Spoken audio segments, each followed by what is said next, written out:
Bonjour à tous, bienvenue à cette web rencontre de la DCF, le rendez-vous en ligne des intercommunalités. Comme vous le savez, la DCF vous propose depuis mi-avril, depuis le début de la crise sanitaire, des webconférences pour gérer la crise, préparer la reprise et puis reprendre un petit peu le cours de vos vies intercommunales sur le territoire. Pour information, on arrive un petit peu à la fin du cycle de ces webconférences, en tout cas avant la pause estivale de juillet-août à peu près. On reprendra très probablement en présentiel et en vidéo nos rencontres tous ensemble à partir de la rentrée. Aujourd'hui, on va retrouver Simon Moreau, Raphaël Meyer et Claire Delpech, qui sont donc le pôle mécano, comme on les appelle parfois, de la DCF sur les questions financières, juridiques, institutionnelles, pour parler des perspectives financières à court et moyen terme pour les budgets intercommunaux. Donc, comme vous le savez, nous avions fait une dernière visioconférence sur le côté institutionnel et aujourd'hui, on va être plutôt sur le côté budgétaire de ce côté mécano. Avant tout, quelques petites règles que vous connaissez déjà pour certains, j'en suis désolée, pour le fonctionnement de notre séance. L'idée, c'est nous allons avoir des présentations partagées entre Claire, Simon et Raphaël, mais qu'on aura aussi des moments de partage et des moments d'échange où vous pourrez poser vos questions à nos intervenants. Pour ça, vous avez 3 options en bas de votre écran. La première, c'est le chat. On vous le laisse tout à fait ouvert. L'idée, ce n'est pas de discuter, de poser des questions aux intervenants dans le chat. Comme vous le savez, c'est toujours un petit peu chaotique là-dedans et à modérer, ce n'est pas toujours évident. Donc, nous vous laissons les 2 autres options à favoriser. La première, c'est lever la main. Assez naturellement, c'est toujours plus agréable de vous entendre à l'oral. Donc, vous cliquez sur lever la main. Moi, je vous ouvrirai le micro en vous l'annonçant et puis on pourra poser vos questions directement à l'oral aux intervenants. Et la deuxième, ce sont les questions-réponses. Il s'agit donc d'un module où vous pouvez poser vos questions aux intervenants, mais je vous encourage aussi, plutôt qu'à poser des questions déjà un peu similaires qui existeraient, à voter pour des questions. Les questions en question arrivent en haut du tableau et nous avons plus de facilité à les voir. Sachant qu'aujourd'hui, n'hésitez pas à poser vos questions à l'oral. Comme ce sont des sujets complexes, parfois c'est plus simple de vous demander des explications. Voilà, je vous rappelle enfin que cette web rencontre est enregistrée. Elle sera disponible en replay rapidement, très probablement dans les prochains jours sur le site de la DCF. Et vous recevrez un message avec les supports de nos intervenants et puis le replay de la vidéo. Également, je vous mettrai le support dans le chat très probablement pendant cette séance pour que vous l'ayez rapidement. Voilà. Sur ce, je me tourne vers mes collègues à qui je vais laisser la main. Je crois que Claire, tu avais une première présentation à nous communiquer. Bien, merci beaucoup Cécile, bonjour à tous, ravie de vous retrouver pour cette dernière séance en quelque sorte avant les congés d'été et peut-être la rentrée de septembre. Alors on souhaitait avec l'équipe de juristes que vous connaissez bien, que vous appréciez, Simon Moreau, Raphaël Meyer, on souhaitait faire un dernier point pour les équipes qui arrivent là suite et qui vont se mettre en place dans ce qu'on appelle nous à la DCF le 3e tour, c'est-à-dire l'élection des exécutifs intercommunaux. Et pour ceux qui viennent de voter ou vont voter leur budget 2020 ou vont vouloir le modifier, l'adapter en fonction de l'évolution de cette situation très compliquée qu'évoquait Cécile à l'instant.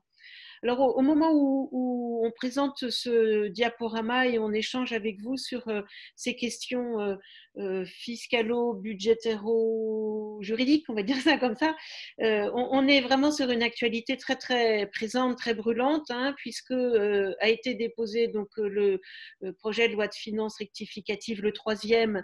Il est en cours d'examen à la commission des finances et maintenant en séance publique. Les articles qui nous intéressent sont tout chauds, en train d'être discutés là encore demain et jusqu'à la fin de la semaine, mais on est aussi en échange assez régulier et intense avec les ministères, Bercy, la DGCL, et la mission de Jean-René Cazeneuve qui fait un travail d'évaluation sur les impacts financiers de la crise sanitaire. Donc, on est vraiment dans cette actualité-là. Je vais vous présenter un certain nombre d'éléments. Tous ne sont pas encore assuré parce que le processus législatif est en cours, mais on a pensé que c'était important que vous puissiez partager avec nous ces éléments.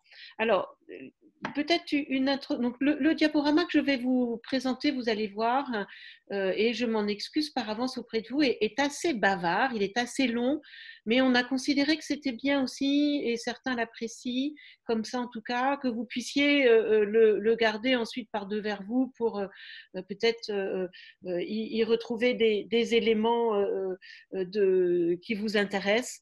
Donc, il est volontairement assez nourri, comme on dit. Hein. Une petite diapositive pour commencer, ou présentation introductive sur la situation économique qui est totalement inédite hein, quand on lit les différents articles, quand on regarde l'introduction du rapport au projet de loi de finances rectificative, le troisième, hein, ou celui qui vient d'être mis en ligne du rapporteur de la commission, Laurent Saint-Martin, on voit les chiffres qui sont donnés. C'est vrai qu'on est dans une situation qu'on n'avait jamais connue. Hein. Donc ce projet de loi de finances rectificative numéro 3, comme le font tous les projets de loi de finances rectificative. Il évoque évidemment la situation économique et il révise à la baisse une nouvelle fois le PIB de 3 points, hein, moins 11,4%. Pour mémoire, on était à moins 3% en 2019, hein, avec ce système de 3% qu'il ne fallait pas dépasser, qui constituait un objectif très très fort du quinquennat d'Emmanuel Macron. Donc, vous voyez qu'on en est quand même très, très loin. Est-ce qu'on va vers un creusement durable du déficit public? C'est ça la question qu'il faut se poser. Donc, à la fois, ce moins 11%, bien évidemment, il est un peu vertigineux, il interroge. En même temps, il faut quand même savoir que les budgets de l'État sont en déficit depuis la grande crise pétrolière des années 70. Hein, et depuis 1974, précisément, aucun budget de l'État n'a été voté à l'équilibre. Toutes choses égales par ailleurs. Bon, je ne suis pas sûre que ça vous rassure complètement, mais voilà, ça donne quelques éléments de référence. On va retrouver dans ce PLFR 3 des mesures de soutien qui s'inscrivent à la suite de celles qui ont déjà été prises par le gouvernement, qui sont très très fortes pour soutenir l'économie au niveau national, hein, chômage partiel, aide sectorielle aux entreprises. Excuse-moi Claire, je veux pas te couper, tu voulais pas partager ton écran du coup? Ah pardon, alors j'ai fait une boulette. On a manqué un petit bout, on se disait bien qu'on commençait à entendre des... Alors, j'ai fait une boulette, pardon. Alors, je reprends. Ah, super. Voilà, là je le partage, pardon, excusez-moi. Pour rappel, on partage, voilà, précédément sur l'intro, du coup, j'ai pas eu, voilà. Donc j'évoquais, donc vous retrouvez ces éléments, hein, une baisse de 3 points du PIB, des mesures fortes concernant le soutien de l'économie nationale.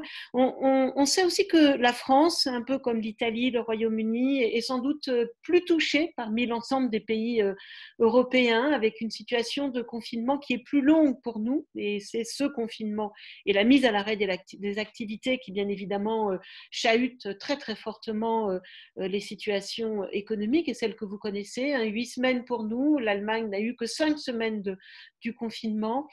On commence, quand on lit les éléments économiques, l'OFCE par exemple, Banque mondiale, etc., on voit que surgissent des effets qui sont tout à fait paradoxaux. Le recul, l'effondrement de certains secteurs d'activité, et puis parallèlement, quand on regarde la situation des ménages, on ne va pas dire qu'elle s'est améliorée, parce que bien évidemment, devant nous, il y a la perspective de situation de chômage, mais il y a une évolution, un gonflement de l'épargne des ménages, hein, on parle de 75 milliards, d'une épargne forcée des ménages, et c'est bien cette épargne qu'il va falloir libérer pour que s'organise en partie la relance et que reparte un peu la machine. Alors les pertes pour les collectivités locales sont très lourdes, on évoque différents montants, autour de 10 milliards d'euros, tout confondu, plus de la moitié moitié de ces pertes concernent les collectivités du bloc communal, donc c'est quand même tout à fait significatif. Et on va voir que ce PLFR3, puisqu'on va surtout parler de ce PFR3 et de son contenu aujourd'hui, il porte la volonté d'accompagner les collectivités avec des outils pour alléger à la fois la charge des entreprises qui sont touchées par la crise et leur permettre de s'accrocher en quelque sorte à la relance, mais aussi de limiter pour les collectivités les effets sur les budgets locaux à venir en vue justement de cette fameuse relance. Alors ce qu'on va faire ensemble, c'est que je vais vous proposer, je vais vous présenter les principales mesures de cette loi de finances rectificative, en tout cas celles qui intéressent plus particulièrement les collectivités locales. Vous allez voir, il y a 2 articles principalement qui vous intéressent, le 3, le 5, les autres sont moins directs. Et puis ensuite, on fera des jeux de parole avec Simon et Raphaël pour évoquer à la fois les résultats d'une enquête flash, et je vous remercie beaucoup d'y avoir, en tout cas ceux qui l'ont fait, répondu pour alimenter, illustrer un peu des éléments sur ce que vous faites vous dans vos collectivités sur le plan budgétaire, et on verra ce qui reste à faire et ce qu'il faut faire dans le cadre du vote des budgets 2020 pour ceux qui n'ont pas encore voté les budgets 2020. Et puis on reviendra un petit peu aussi sur les éléments de nouveauté concernant la commande publique et les dispositifs d'aide. Donc là, je vais vous présenter les mesures de la loi de finances rectificative qui concernent les collectivités locales. Je disais donc qu'il y en a 2. La première, on a déjà eu l'occasion d'en parler, mais on l'avait présentée de façon assez succincte parce qu'à l'époque, elle n'était pas encore complètement formalisée. C'est ce dégrèvement exceptionnel de la cotisation foncière des entreprises destinée aux entreprises du secteur du tourisme. Alors, ce dégrèvement, il s'inscrit dans les annonces qui ont été faites par le président de la République en mai au comité interministériel du tourisme. De quoi s'agit-il? Il s'agit d'un dégrèvement des 2/3, donc de la cotisation de CFE, pour l'année 2020 seulement, qui ne concerne que la cotisation de CFE et pas les taxes additionnelles à la CFE. Il s'adresse de façon assez large à l'ensemble des entreprises qui relèvent du secteur du tourisme, c'est-à-dire l'hôtellerie, la restauration, mais aussi les activités culturelles, sport, voire même le transport aérien, l'événementiel. Il a une définition assez large en termes de secteur, mais aussi en termes d'entreprises qui sont bénéficiaires, puisque le chiffre d'affaires des entreprises qui peuvent bénéficier de ce dégrèvement, c'est un chiffre d'affaires inférieur à 150 millions d'euros, donc on voit bien qu'on est déjà sur des activités assez conséquentes. C'est un dégrèvement qui est facultatif. Il est accordé sur délibération des collectivités locales, délibération à prendre entre le 10 juin et le 31 juillet, et il est pour moitié, donc le 50% des 2/3, à la charge des collectivités. Donc les collectivités ne sont pas obligées de le mettre en place. Rappelons quand même qu'au moment où il sort, on est encore en période électorale sur le 2e tour, donc il y avait une forme de pression, on va dire ça comme ça, pour mettre en œuvre ce dégrèvement exceptionnel, mais c'est quand même les collectivités qui sont appelées, pour celles qui souhaitent le prendre ou sont amenées à le prendre, le financer en partie. Alors dans le cadre des débats qui ont eu lieu à la commission des finances au moment de l'examen de cet article-là, il a été évoqué différentes choses, et notamment le délai très très court, en particulier pour les intercommunalités, qui sont quand même les principales concernées, pour délibérer avant le 31 juillet, sachant que les exécutifs ne sont pas encore tous installés, ils le seront, je crois, le 10 ou le 17 juillet. ça laisse quand même un temps très très court. Il a été évoqué par certains parlementaires la possibilité de reporter soit fin août, soit fin septembre, mais ces amendements n'ont pas été adoptés. Alors les motifs évoqués systématiquement sont la difficulté pour la DGFiP d'avoir à gérer de façon trop tardive ce type de mesures pour pouvoir ensuite revenir vers les contribuables.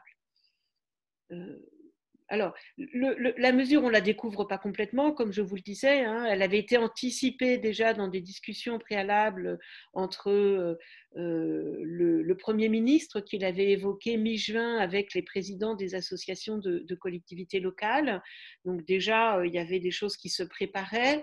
La DGFiP, les DDFiP et la DGFiP avaient déjà préparé un certain nombre d'éléments et notamment mis à disposition des DDFiP pour les collectivités locales des simulations sur la perte de ressources associées à ce dégrèvement. Donc je ne sais pas ce qu'il en est dans vos collectivités, mais un certain nombre de collectivités avec qui nous avons correspondu ont pu récupérer auprès de leurs DDFiP des éléments pour essayer de mesurer ce que pouvait représenter ce dégrèvement en termes de perte de ressources, ce qui semblait tout à fait normal de vouloir le mesurer à l'avance. Depuis, il y a un projet de circulaire qui devrait être, qui a été discuté ce matin. Vous voyez, on est vraiment dans l'actualité au Comité des finances locales. Donc, dès lors qu'elle a été discutée ce matin au Comité des finances locales, je pense qu'on sera en mesure de faire suivre le contenu de ce projet de circulaire avec cette présentation hein, qui donnait les modalités pratiques de la mise en place de ce dégrèvement, c'est-à-dire le fait que la fraction de 50% serait prélevée sur les 12e en fin d'année ou en tout début d'année, et qui rappelait le fait que c'est à prendre ou à laisser en quelque sorte. Il n'y a pas de modulation possible sur le taux, c'est 2/3 ou rien du tout, donc on ne peut pas dire bah, tel secteur plutôt centre-ville, je fais plus, et puis les centres commerciaux qui eux ont continué pour certains à ouvrir, je fais moins ou je ne fais pas.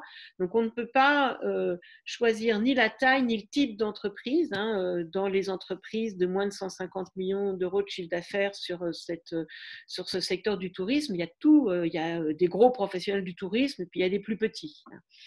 Il y a des amendements qui ont été quand même retenus à ce stade de la discussion parlementaire en commission des finances. Vont-ils l'être en séance publique? Je ne sais pas. De toute façon, après, ce PLFR passe au Sénat. L'amendement qui a été retenu concerne le multi-activité, hein, c'est-à-dire des entreprises ou des activités qui, en plus de leur activité principale, ont une activité touristique, en particulier les agriculteurs qui vendent en même temps des fromages, de la laine, etc., des choses comme ça, pour pouvoir bénéficier de ce dégrèvement. Bon. Dans le projet de décret, vous verrez que les codes NAF qui correspondent donc aux activités sont très très larges. Hein. Ça va de la restauration aux agences de mannequins. Bon, donc, je ne suis pas sûre que ce soit très en lien avec le tourisme, mais en tout cas, c'est assez large. Ce qu'on sait aussi, c'est que le coût de la mesure représenterait, si toutes les collectivités le mettaient en place, 350 millions pour l'État et donc la moitié pour les collectivités locales intéressées. Alors, j'évoquais cette enquête flash et je vous remercie à nouveau en introduction. Parmi les différentes questions qu'on a posées, on demandait si votre collectivité était intéressée, allait mettre en place ce dispositif, qu'elle ait adopté son budget ou qu'elle ne l'ait pas encore adopté au demeurant. Est-ce qu'elle allait le mettre? Est-ce qu'elle n'allait pas l'adopter? Ou au contraire, est-ce qu'elle y réfléchissait? Et vous voyez que finalement, c'est assez étonnant. Mais beaucoup de collectivités soit le mettent à l'étude, donc soit se posent la question parce qu'ils attendent que le cycle électoral soit peut-être abouti, soit ont décidé de le mettre en place. Hein, un peu plus d'un quart ont décidé de le mettre en place et 22% pour ceux qui ont déjà adopté leur budget, 36% pour ceux qui ne l'ont pas encore adopté, le mettent à l'étude. Donc vous voyez que plus de la moitié, largement plus de la moitié des collectivités, soit l'ont mis en place, soit se posaient la question au moment, donc c'est-à-dire la semaine dernière, où on a lancé cette enquête. Alors quels sont les arguments qu'on peut regarder en faveur de oui pour le dégrèvement ou au contraire non, on ne retient pas la mesure? En faveur du oui, deux arguments reviennent systématiquement. L'attente des entreprises du secteur vis-à-vis de ce dispositif. Beaucoup de professionnels ont fait des demandes, pour ne pas dire autrement, en direction de leur collectivité pour pouvoir bénéficier de ce dispositif. Et puis l'aide au chiffrage de la DDFiP qu'apporte quand même, même si c'est parfois un peu compliqué, mais quand même permis d'avoir un premier aperçu sur ce que ça pouvait donner. Donc ça a pesé pour le oui.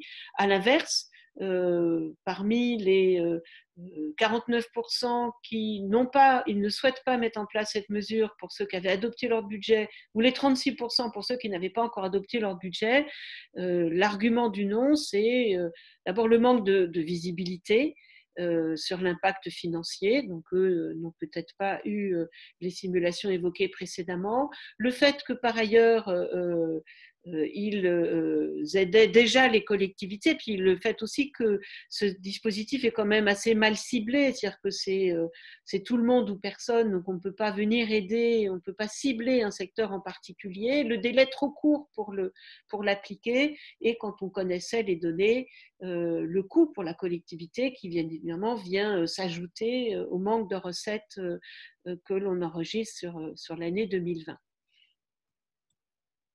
Voilà pour ce dispositif sur l'exonération de CFE. Alors, deuxième dispositif très attendu dans le cadre de cette loi de finances rectificative, cette fameuse mesure dite de garantie que j'ai renommé ici dispositif de neutralisation des pertes de recettes des collectivités du bloc local. Vous savez que très très rapidement, les collectivités locales, via leurs associations d'élus, ont compté leurs abattis en quelque sorte, et ont fait le compte des recettes manquantes sur 2020, des dépenses supplémentaires, aussi des économies qu'elles ont pu faire du fait de dépenses non faites. Et une mission a été confiée à Jean-René Cazeneuve, député du Gers, pour en faire la comptabilisation au niveau national. L'État a entrepris, puisqu'il aide bon nombre de secteurs des activités privées, économiques, d'accompagner aussi les collectivités locales. Donc, il a imaginé ce dispositif dit assurantiel sous forme d'une dotation. Alors, qui est concerné par ce dispositif sous forme de dotation? Les communes, les intercommunalités à fiscalité propre et les syndicats qui exercent les compétences dévolues aux AOM. C'est comme ça que c'est écrit dans cet article 5, à l'exception d'Île-de-France Mobilité et des ETP et de la MGP qui ne sont pas intégrés dans l'article 5. Le principe, comment ça marche? Quel est le principe? Assez simple. L'État prévoit de compenser sous forme de dotation la différence, si elle est positive, entre les recettes ciblées, et on va dire lesquelles, donc un groupe de recettes ciblées en 2020, et puis la moyenne sur 3 années de ces mêmes recettes, 2017, 2018, 2019. Donc si la différence est positive, elle va être comblée. Si elle ne l'est pas, c'est négatif, je ne sais pas pourquoi il y a écrit positif ici. Si la différence est négative, elle sera comblée, et si elle est positive, elle ne sera pas comblée. Donc s'il y a un écart, de façon à ce qu'on puisse arriver à cette garantie, c'est pour ça qu'on parle de garantie des ressources sur les recettes fiscales et d'autres ressources que je vais évoquer à l'instant. Le coût, il est global. Donc on ne prend pas, contrairement à ce qu'on avait pu espérer et demander en tout cas pour ce qui concerne la DCF, que chaque recette qui a un fonctionnement spécifique, et on parlera tout à l'heure du versement mobilité, puisse être prise en compte individuellement parce qu'elles ont toutes des faits générateurs de manque à gagner qui sont différents et elles n'ont pas le même taux de chute en quelque sorte, mais là c'est global. Et qu'est-ce qu'il y a donc comme recette fiscale, j'y viens, dans cette globalité? Eh bien, il y a l'ensemble des recettes fiscales, c'est-à-dire grosso modo, je ne vais pas lire tout ce qui est écrit ici, vous retrouverez ça a posteriori, le compte 73, donc les impôts locaux notamment et beaucoup d'autres impôts associés, et puis les recettes domaniales, c'est-à-dire le compte 703, donc au sein du compte 70, les recettes du compte 703 qui correspondent quand même principalement aux droits de voirie. En fait, c'est principalement ça qu'on va retrouver. Alors, à noter, toutes les décisions qui concernent les évolutions de taux à la hausse, à la baisse, les exonérations décidées localement sont bien évidemment neutralisées. Il est prévu le versement d'un acompte avec un solde une fois que toutes les baisses et hausses seront connues début 2021 et est en train de circuler parmi les associations d'élus un projet de décret qui donnera les modalités précises d'application, notamment en ce qui concerne le périmètre des ressources à prendre en compte et les modalités de versement des acomptes. Alors, qu'est-ce qu'on peut dire de ce dispositif? La première réaction, et en tout cas celle qu'on a eue et celle que vous avez peut-être si vous le découvrez, mais je pense que vous ne le découvrez pas, c'est et les recettes tarifaires, puisque tout le monde sait que le manque à gagner, il va d'abord être sur les recettes tarifaires. Donc, ce dispositif, bien évidemment, il suscite beaucoup d'interrogations, de la perplexité. Il ne cible pas les ressources les plus impactées. Il est sur une approche globale. Donc vont être compensées évidemment les pertes de recettes tarifaires, mais dès lors que la croissance des recettes fiscales, elle, va être importante, elle va venir compenser ces recettes tarifaires. Donc finalement, il n'y a pas véritablement de compensation. Vous allez voir après, il y a quelques éléments de chiffrage. C'est un dispositif qui n'est pas à la hauteur de la réalité des pertes de recettes tarifaires pour les collectivités locales, puisqu'en 2020, les recettes fiscales, elles sont sur les assiettes 2019. La moyenne d'évolution des recettes fiscales en 2020, elle est autour de 3,5-4%. Donc, la baisse des recettes fiscales, elle est bien supérieure à ça. Donc, il y aura de toute façon un écart. Et puis, pour le versement mobilité, il n'est pas individualisé. Donc, on va être face à des inégalités fortes de situation pour les collectivités qui ont confié la gestion du versement mobilité à un syndicat mixte, dans la mesure où le versement va être la seule recette de cette collectivité, du syndicat mixte, elle va pouvoir être pris en compte par la compensation. À l'inverse, les collectivités qui ont le versement mobilité ou leur service transport en budget annexe, voire d'ailleurs dans leur budget principal, eh bien, le dispositif, dans la mesure où on part sur l'ensemble des ressources, le versement mobilité va être complètement perdu là-dedans, dilué, et il ne sera pas efficace pour corriger les pertes du versement mobilité. Alors, qu'est-ce qui a suscité finalement l'hésitation et le fait que le gouvernement ne retienne pas les recettes tarifaires?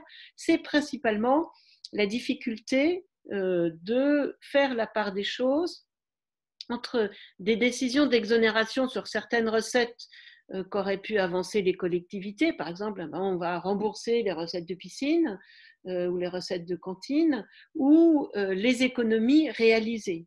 C'est vrai que ce sujet a été délicat et considérant qu'il n'était pas possible de le faire, les recettes tarifaires ont été isolées. Je vous ai mis, vous le lirez, le petit passage correspondant dans le rapport de la Commission des finances qui est sorti ce lundi, et on voit bien que c'est ça l'argument principal.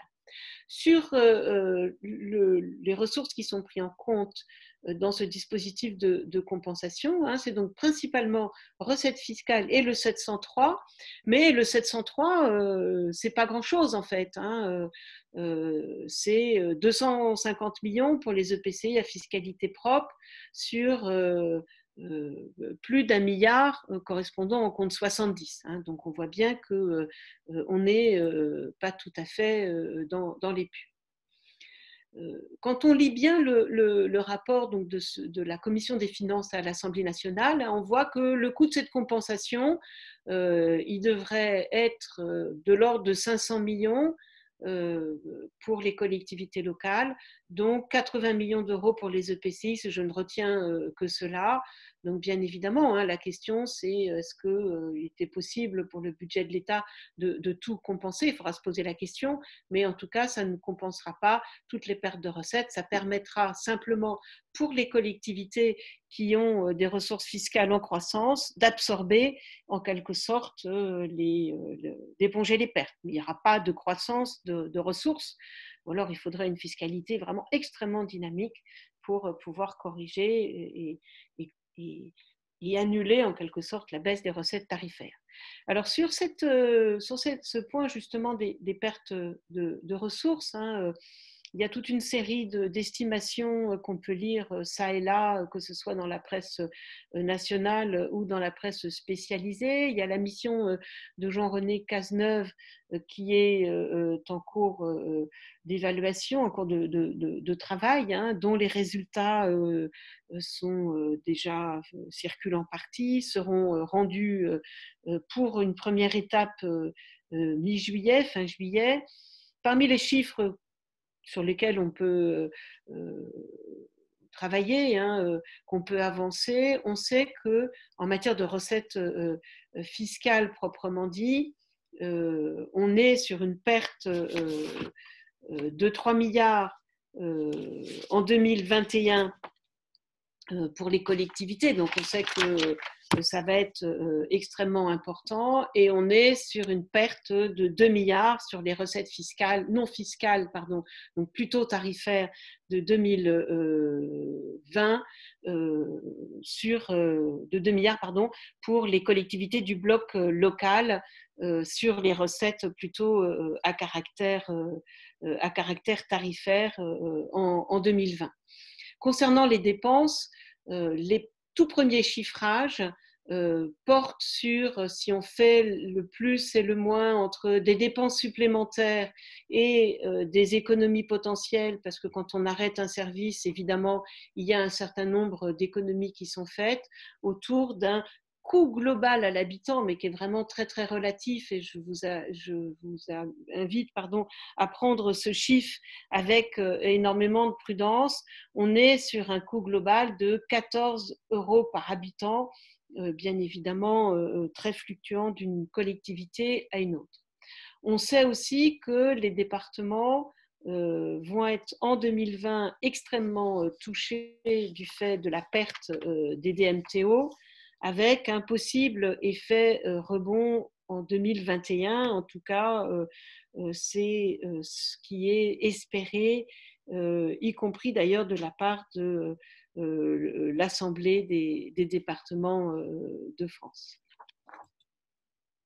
Alors, je voulais juste très très rapidement revenir sur cette carte qui avait déjà été présentée de façon un petit peu différente. Ici, elle est pour les groupements à fiscalité propre sur le poids du produit des services, c'est-à-dire du compte 70 sur les recettes réelles de fonctionnement, pour vous montrer à quel point ça pouvait quand même être significatif, cette perte de recettes tarifaires pour les collectivités. On est en moyenne sur un poids de 9%, mais vous voyez qu'il y a quand même des variations très fortes. Plus la couleur est foncée, plus le poids est important. Il n'y a pas beaucoup de déterminisme géographique, il n'y a pas beaucoup de raisons qu'il y en ait. sauf peut-être des activités très particulières en lien avec le tourisme. Il y a une question sur l'Est de la France où il y a effectivement un poids important de ces produits et services sur les recettes réelles de fonctionnement. Et puis, un point bien évidemment lié au mode de gestion, selon que la collectivité est ou pas propriétaire de la recette. Elle sera évidemment directement impactée ou pas, ou alors elle aura à renégocier un certain nombre de relations avec son prestataire. Si on isole les GFP, les EPCI pour lesquels le produit des services représente plus de 20%, vous voyez qu'il y a quand même des collectivités où le produit des services est très important au regard des recettes réelles de fonctionnement. Et le dispositif de neutralisation, il va agir là où la fiscalité ne pourra pas compléter, donc là où elle va être faiblement dynamique, mais pour venir au-delà de 20% quand le poids est aussi fort, voilà, ça risque d'être effectivement un peu compliqué pour un certain nombre de collectivités. Un mot sur la situation, donc j'en parlais, très spécifique des autorités organisatrices de la mobilité, les AOM. Alors, le projet de loi de finances rectificative, il intègre dans son article 5 le versement mobilité. Donc, on pourrait penser que finalement, la situation des AOM est bien prise en compte. En fait, je le disais tout à l'heure, il y a deux raisons principales qui font que les AOM ne sont pas correctement traités par le PLFR et qui fait demander un traitement spécifique, en tout cas par la DCF et par les associations d'élus. L'inégalité de traitement que j'évoquais entre les collectivités qui gèrent le service de transport au travers de leur budget principal, que ce soit en budget annexe ou que ce soit dans leur budget principal, mais en tout cas au travers de leur propre budget, et celle qui le gère via un syndicat mixte qui n'aura que cette recette-là. Et donc, dans ce cas-là, le versement mobilité, puisqu'il fait partie du dispositif, il sera bien pris en compte, mais il ne sera pas mélangé avec le reste des recettes. Autre difficulté, les recettes tarifaires, elles, ne sont pas prises en compte. Or, on sait, c'est le petit graphique que vous pourrez regarder mieux par la suite, on sait que ça représente quand même en moyenne 16% des recettes des AOM. Sur 2020, la perte des recettes, elle est estimée à 25%. On va même jusqu'à moins 35% selon les estimations. Donc, on est quand même sur quelque chose de tout à fait significatif. On sait que la question du transport reste très complexe, y compris dans la période de déconfinement, puisqu'il a fallu déconfiner avec une mise à disposition de l'appareil de transport dans une utilisation mise à disposition 100% et une utilisation qui, elle, ne pouvait pas être à 5% du fait des mesures barrières. On sait que ça continuera d'être compliqué, que le développement peut-être du télétravail, que le développement du chômage partiel va continuer à rendre assez compliqués les équilibres financiers des services de transport. Donc, on est très, très vigilant sur ce qui peut se passer. Par ailleurs, il y a une très, très grande diversité dans l'organisation de ces services.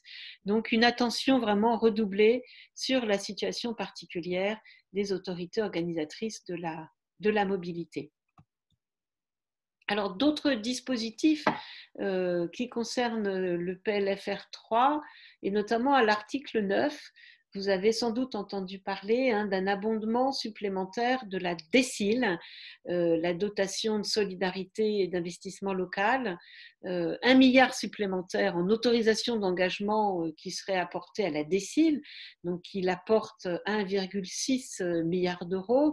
Si on prend en compte la DETR, la dotation pour les territoires ruraux, on arrive à près de 3 milliards, 2 milliards 6. Donc c'est tout à fait considérable, avec un fléchage privilégié en direction des grands chantiers, on va dire, de l'État, notamment sur la transition écologique et sur la rénovation du patrimoine bâti et non bâti, et sur tout ce qui est lié à la résilience sanitaire. Bien évidemment, il faut se féliciter hein, de cet abondement supplémentaire.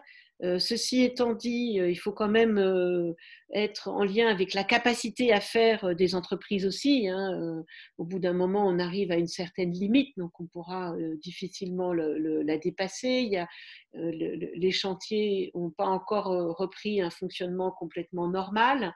Et puis, il importera de rester bien en lien avec les priorités des territoires.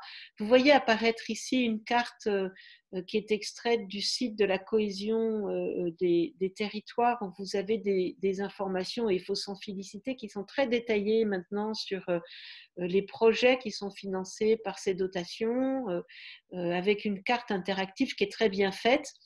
Si on affiche, et c'est ce que j'ai fait ici, la décile et la DETR, vous voyez qu'en point vert et en point rose, tout le monde en reçoit au moins un petit peu. Donc il faudrait être quand même assez attentif à l'effet et l'impact de ces dotations et qu'on ne parte pas dans un éparpillement qui pourrait être finalement préjudiciable à ce qu'on veut faire, c'est-à-dire organiser la relance dans des priorités qui seraient une bonne articulation entre des grandes priorités nationales et des priorités locales qui, par la force des choses, se rejoignent en fait. Hein. La transition écologique, on la retrouve partout dans les territoires. Le développement de mobilité douce, on le retrouve partout dans les territoires. La rénovation des bâtiments de la même façon. Donc c'est ça qu'il faut réussir à articuler au travers de ces enveloppes supplémentaires. On voulait marquer une pause ici et se retourner vers vous, en fait, pour savoir si vous, dans votre collectivité, vous êtes déjà bénéficiaire de ces dotations, si vous y avez recours, si vous pensez y avoir recours prochainement, justement parce que vous aviez à l'idée un projet, vous aviez à l'esprit un projet qui pourrait peut-être trouver sa place dans la décile. Est-ce que vous avez finalement quelques commentaires à nous faire sur ce sujet, et on voulait vous donner la parole. N'hésitez pas à lever la main. C'est, je vous le rappelle, le petit bouton au milieu de votre écran. Je vois Monsieur Jamel Aïtouali qui lève la main. Alors, je vais vous permettre de parler. Logiquement, vous devriez activer votre micro. On devrait vous entendre. Ah, Monsieur Aïtouali, peut-être, logiquement, il est censé être ouvert, mais je ne vous entends pas. Bon, premier essai. Voilà, je vous vois couper votre micro si vous essayez de le rouvrir. N'hésitez pas pour les autres à lever la main pour nous témoigner un petit peu vos expériences sur la décile, savoir si vous en êtes bénéficiaire effectivement, comme le disait Claire, et savoir si vous avez prévu d'y recourir. Monsieur Aïtouali, est-ce que vous voulez essayer? Non, j'ai pas l'impression que ça fonctionne de votre Alors, côté. peut-être un petit commentaire pendant que Cécile organise les prises de parole. C'est précieux pour nous de vous entendre. Hein. Là, finalement, on arrive à un moment où la décile peut être intéressante. Alors, c'est peut-être encore un peu tôt, mais pour les équipes qui se prolongent, ben on part avec un exécutif renouvelé. Il y a déjà des choses qui avaient été mises sur la table en termes de projet de territoire, donc il y a peut-être moyen de se tourner vers la préfecture de région pour aller chercher un financement supplémentaire. C'est l'occasion en fait d'accompagner vos projets et de les faire se financer. Alors, c'est dommage parce que je pense qu'on avait effectivement un témoignage sur un territoire éligible à la décile, mais pas équipé de micro en l'occurrence. Donc, c'était l'un ou l'autre et il a choisi la décile. Alors, on a Monsieur Éric Aubert qui lève la main. Monsieur Aubert, je vais vous permettre de parler. Si vous activez votre micro, on devrait vous entendre. Oui, bonjour, vous Bonjour. m'entendez? Oui, tout à fait. Oui, alors effectivement, nous également, nous avons un territoire qui a signé un contrat de ruralité en 2017 et nous avons bénéficié de la décile en 2017, 2018, 2019 et nous comptons bien également bénéficier en 2020 sur un équipement structurant, en l'occurrence un centre aqualudique. Donc pour nous, très intéressant de pouvoir bénéficier de cette aide. J'ai vu donc la dotation d'1 milliard supplémentaire. j'espère que ça permettra au préfet de notifier une aide conséquente pour notre projet. Merci. Très bien, merci beaucoup pour ce témoignage. Ben, Cécile, on va peut-être continuer et puis il y aura une deuxième proposition, fenêtre d'échange. On pourra peut-être y revenir à ce moment-là. Alors, vous trouverez d'autres dispositions dans la présentation. Je ne reviens pas sur celle-là. Je voudrais maintenant sortir du PLFR et aborder des sujets plus comptables. Vous savez que c'était une question largement soulevée par les associations d'élus, suite d'ailleurs aux attentes que vous nous avez fait remonter concernant la possibilité notamment d'inscrire un certain nombre de dépenses de fonctionnement en investissement pour soulager la section d'exploitation de vos budgets et permettre d'aider les entreprises et d'accompagner le secteur aussi associatif dans ces moments un peu difficiles. Alors, ces dispositions-là, elles ne se retrouvent pas dans le PLFR, elles font l'objet d'une circulaire qui est en cours de réflexion, qui devrait, j'espère, sortir prochainement, parce qu'il faut quand même que tout ça puisse être décidé assez vite. L'idée, elle est double, pardon. Donc, affecter certaines dépenses d'investissement pour préserver la capacité d'autofinancement, c'est vraiment fondamental, des budgets locaux. Et puis aussi, c'était le souhait, permettre la traçabilité des dépenses qui sont mobilisées dans le cadre de la crise sanitaire. Dès lors que la machine va repartir, il y a quand même un moment donné où il va falloir faire des comptes d'une certaine façon, et c'était important de pouvoir chiffrer les dépenses que les collectivités auront engagées dans le cadre de cette situation d'arrêt d'activité. C'était une demande formulée par les associations d'élus depuis le début de la crise, et la circulaire qui est en cours y répond en mettant en place 3 dispositifs. Un dispositif, une procédure d'étalement des charges qu'on a déjà évoquée lors du précédent webinaire finance, la création d'une annexe spéciale Covid, je vais y revenir, et la possibilité de reprendre en fonctionnement des excédents d'investissement. Là aussi, dès qu'on sera en mesure de faire circuler le projet de circulaire, bien évidemment, vous en serez destinataire. Alors, la procédure d'étalement des charges, il y a eu un petit peu de confusion autour de cette procédure parce que c'est une procédure comptable qui aujourd'hui existe, qui est très contraignante parce qu'il faut des autorisations spécifiques, et par ailleurs, elle ne concerne qu'un nombre très ciblé de dépenses. Donc là, ce qui est projeté de faire, c'est d'assouplir ce dispositif et de le rendre possible pour les dépenses exceptionnelles telles qu'elles sont, et je vais vous les citer dans la diapo suivante, proposées liées à la crise sanitaire, pardon. Ça permet, c'est ce que vous voyez sur le petit graphique, de basculer, comme son nom l'indique, des dépenses de la section de fonctionnement vers la section d'investissement, et ces dépenses, elles vont être financées par emprunt. Donc, c'est pas une aide, c'est une aide que la collectivité s'accorde à elle-même, mais c'est quand même elle qui la finance. Voilà, c'est ça que je voulais dire. Il ne faut pas se méprendre sur ce que c'est qu'en réalité. Alors, quelles seraient les dépenses éligibles? 3 catégories de dépenses. Je pense avoir repris à peu près la formulation de la circulaire.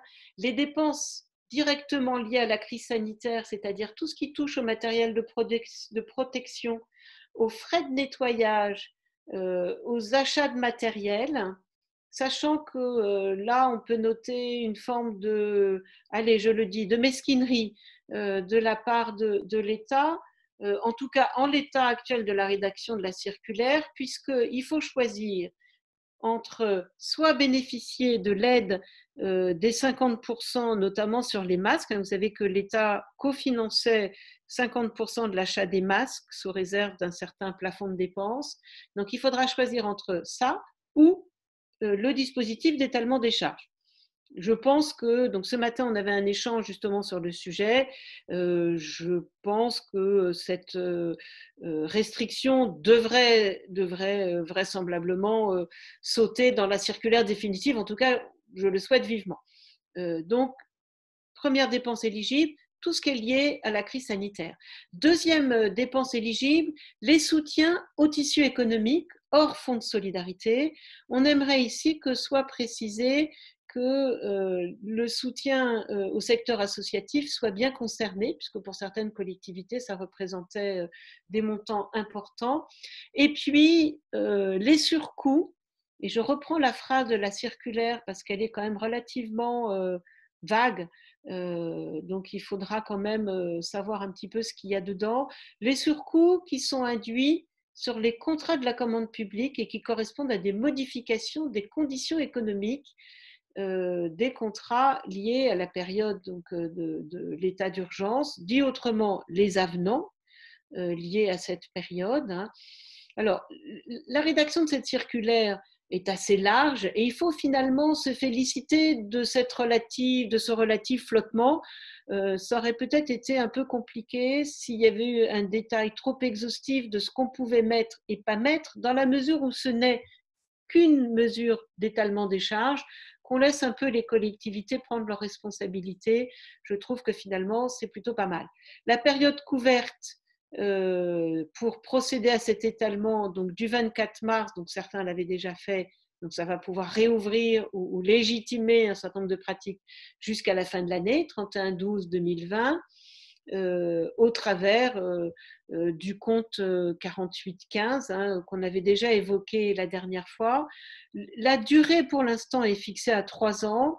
Nous avons, nous, ce matin, dans nos échanges, demandé à ce qu'elle soit portée à 5 ans, parce que 3 ans, c'est quand même un petit peu court. Il y a parfois des dépenses assez importantes, donc il faudrait pouvoir la porter à 5 ans. Deuxième dispositif, la reprise en fonctionnement des excédents d'investissement. Donc là, c'est une possibilité aussi dérogatoire d'assouplissement pour reprendre en fonctionnement des résultats de la section d'investissement qui sont cumulés et que l'on constate au compte administratif de 2019. Avant, il fallait un avis préfet, je crois. Là, simple délibération motivée, donc l'assouplissement porte sur le fait de simplement délibérer là-dessus, avec des conditions cumulatives que je vous laisserai découvrir.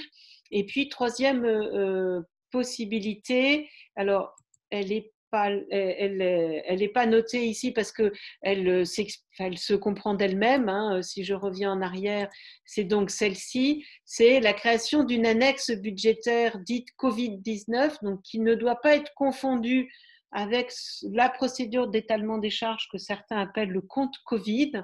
Ici, c'est la possibilité donnée aux collectivités de créer une annexe dans laquelle on inscrirait toutes les dépenses et nous avons demandé à ce que soient aussi inscrits tous les manques à gagner de recettes liés au compte, liés à la crise sanitaire, et aux réactions et aux implications financières pour les collectivités locales, de façon à pouvoir avoir une évaluation pour chacune des collectivités.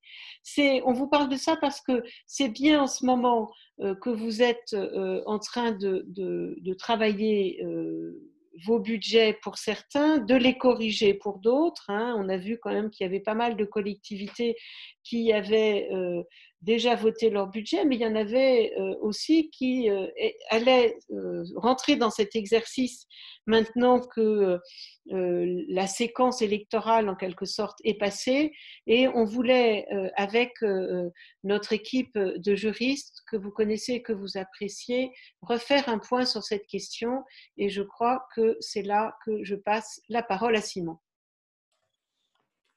Oui, voilà, donc c'est dans l'esprit qu'exposait Claire, hein, de voir un peu dans une logique de conférence balai, si on peut dire, toutes ces questions d'adoption du budget, voir un peu où on en est dans les dates notamment. Donc on propose ce point sur le calendrier relatif à l'adoption du budget. Comme vous le savez, la date limite pour adopter le budget primitif a été reportée du fait de la crise sanitaire et du report du second tour des élections au 31 juillet 2020. Avec un aménagement, c'est qu'à défaut d'avoir eu les informations indispensables à temps, ça vous donne 15 jours de plus si jamais cette situation venait à être la vôtre. Voilà pour ça. Et puis également, autre aménagement qui permet de gagner un peu de temps, surtout pour ceux d'entre vous, celles et ceux d'entre vous qui sont concernés, qui n'ont pas encore pu installer leur conseil intercommunal, leur conseil communautaire, parce qu'ils attendaient le second tour, c'est la possibilité de tenir le débat d'orientation budgétaire et d'adopter le budget lors de la même séance. Alors qu'habituellement, on vous demande de faire ça en 2 séances distinctes. Donc là, en une même séance, avec quand même 2 temps bien séparés, et qui juridiquement se matérialisent comme étant séparés. Et je fais juste un petit rappel, c'est que le débat d'orientation budgétaire, il se déroule dans les conditions prévues par le règlement intérieur. Et auparavant, on disait que dans l'immédiat, après un renouvellement général, le règlement intérieur n'étant pas encore adopté, on n'avait pas les conditions pour le tenir et donc on pouvait s'en passer. Ce raisonnement-là n'est plus valable pour ceux qui ont règlement intérieur parce que, petit changement dans la loi, maintenant il est prévu que le règlement intérieur précédent demeure applicable après le renouvellement général tant que vous n'avez pas adopté le nouveau. Vous avez 6 mois pour le faire après l'installation. Là, après le renouvellement, pardon. Donc là, ce qu'on vous dit, c'est que ceux qui avaient déjà un règlement intérieur, eh bien, vous avez les conditions pour tenir le débat d'orientation budgétaire. Et donc, il faut le faire. Vous n'avez plus cette petite dispense qui était auparavant admise par la jurisprudence. Ça a changé. J'en profite pour souligner également que maintenant, pour l'avenir, toutes les intercommunautés seront tenues d'adopter un règlement intérieur. Mais ça, c'est pour la suite des choses. Enfin, sur tout ce qui est sur l'adoption du budget, peut-être juste quelque chose, parce que c'est beaucoup de questions qu'on reçoit actuellement à la DCF à ce propos, c'est est-ce que dès la séance d'installation, je peux mettre d'autres points à l'ordre du jour, et notamment, par exemple, le débat d'orientation budgétaire, voire le vote du budget primitif. Alors, au-delà des considérations liées au temps que ça prend d'élire le nouvel exécutif, au scrutin uninominal à chaque fois à 3 tours, nous, on est plutôt à souligner un peu de prudence à ce propos, du fait que les convocations au premier conseil, après les élections, sont envoyées par le président sortant. Et que ce président sortant, il a forcément des pouvoirs limités aux affaires urgentes et courantes, y compris lorsqu'il envoie des convocations. Or, l'adoption du budget est un acte qui peut difficilement être assimilé à une affaire courante. C'est quand même un acte assez fondamental. Donc, généralement, ce qu'on vous conseille plutôt de faire, si c'est envisageable, c'est de faire au moins 2 séances. C'est lourd, on en a conscience. 2 séances au mois de juillet. La séance d'installation, vous avez jusqu'au 17 juillet inclus, comme le soulignait Claire Delpech juste avant. Voir si vous pouvez faire ça après pour ceux qui sont concernés. Si jamais vous aviez un souci de calendrier malgré tout, pour différentes considérations, dans ce cas-là, ce qui peut être vraiment conseillé, c'est d'inscrire le point comme étant motivé par l'urgence et que le nouveau conseil communautaire qui s'installe après la séance d'élection du nouvel exécutif reconnaisse bien qu'il y a eu urgence à faire ceci, que ce soit consigné au procès-verbal de la séance et comme ça, vous limitez les risques juridiques. Donc voilà pour cette planche-là et donc également différentes dates, des choses que vous avez à l'esprit, mais qu'on voulait également rebalayer avec vous. C'est le calendrier du vote des taux de fiscalité et assimilé, pour dire ça comme ça. Et on a eu quelques reports du fait également de cette situation qui nous a tous un peu décalés. Pour les taxes classiques, si je puis dire, donc c'est le 3 juillet 2020 qui avait été retenu. Alors, avec cette question qui a été souvent posée, c'est pourquoi retenir le 3 juillet 2020 alors que le budget, lui, est repoussé jusqu'au 31 juillet. C'était une demande de la Direction générale des finances publiques, la DGFiP, pour des considérations liées ensuite à leur travail en propre, en interne, de façon à être en temps et en heure pour notifier la fiscalité. Alors, à ce propos, mais il faut être très précautionneux à ce sujet, on en parlait avec Claire avant de commencer, il s'avère qu'il y a des velléités lors du débat autour de du projet de loi de finances rectificative actuellement, de faire adopter des amendements pour repousser au-delà encore cette date du 3 juillet et se caler sur le 31 juillet. Être très précautionneux, pourquoi ? Parce que déjà, on n'a pas le texte définitif. Il se peut que finalement, ce qui soit repoussé ne concerne que certains types de décisions, par exemple l'exonération de CFE, mais pas le reste. Et donc, tout ça pour dire qu'actuellement, si vous êtes à préparer vos éléments à ce propos, il nous semble difficile de pouvoir tout de suite viser à quelque chose qui n'a pas été encore adopté. Et j'avance un petit peu dans le calendrier. Hein. Non, si on peut revenir à la page précédente, Claire, merci. Également pour ce qui concerne la taxe sur la consommation finale d'électricité et sur la taxe locale sur la publicité extérieure 1er octobre au 1er juillet. Et puis, vous avez jusqu'au 1er septembre pour prendre les décisions relatives à la redevance d'enlèvement de l'ordure ménagère. Voilà. Les autres taxes qu'on vous avait rappelées ici dans le petit calendrier qui vous sera remis donc, dans ce support n'ont pas changé. Et donc, je passe, si on peut, à la slide suivante. Voilà, également un petit report qui concerne l'adoption du compte administratif. Et là, également, un report de la date limite au 31 juillet 2020 et avec un ajustement, c'est que d'ici le 1er juillet, donc d'ici demain, si ce n'est pas encore fait, il faut que le compte de gestion vous soit transmis par le comptable dans cette perspective-là. Voilà sur ces éléments de calendrier qu'on voulait vous rappeler à ce moment. Merci beaucoup, Simon. Alors, on vous a posé la question via cette enquête flash que je vous proposais. Hein. Est-ce que votre collectivité va procéder à des ajustements budgétaires? Bien évidemment, quasiment toutes les collectivités interrogées, 93% hein, sur les 180 qui nous ont répondu, vont procéder d'une façon ou d'une autre. Il y a soit une DM, soit un BS. En dépenses et en recettes pour ajuster le budget, soit déjà voté, soit de toute façon un BS pour réintégrer des résultats sur les budgets qui vont être votés maintenant avec un BS peut-être à l'automne. Hein. Je crois qu'il y a beaucoup de collectivités qui ont prévu d'adopter un budget supplémentaire à l'automne. Ce budget supplémentaire, ça va être l'occasion d'intégrer les dépenses qui n'étaient pas prévues, de faire des ajustements et des mouvements de crédit entre chapitres, de mettre les dépenses qui n'étaient pas réalisées, de réduire les dépenses non réalisées pour refinancer d'autres chapitres budgétaires. Dans la grande majorité des cas, et on voit d'ailleurs pas très bien comment il pourrait en être autrement, hein, ces budgets, ils vont être financés en piochant dans les réserves, hein, fonds de roulement principalement. Alors on sait que les collectivités disposent d'une trésorerie qui est assez importante, hein, 50 milliards pour l'ensemble des collectivités. On sait aussi que cette trésorerie, elle est beaucoup présente dans les petites communes. Chez les petites communes, certaines n'en prennent jamais. Elles ont un projet sur le mandat et elles cumulent de la trésorerie, donc elles la libèrent par à-coup en quelque sorte. Hein. On sait aussi que cette trésorerie, elle progresse depuis les 4-5 dernières années. Et on sait enfin que c'est l'argument hein, qui, alors c'est pas bien évidemment évoqué comme ça, mais qui peut être aussi évoqué pour dire finalement les collectivités ont peut-être des réserves, donc l'aide apportée dans le cadre de ce dispositif de neutralisation n'est qu'assurantielle et l'État n'a pas la vocation et n'a pas les moyens peut-être de tout financer.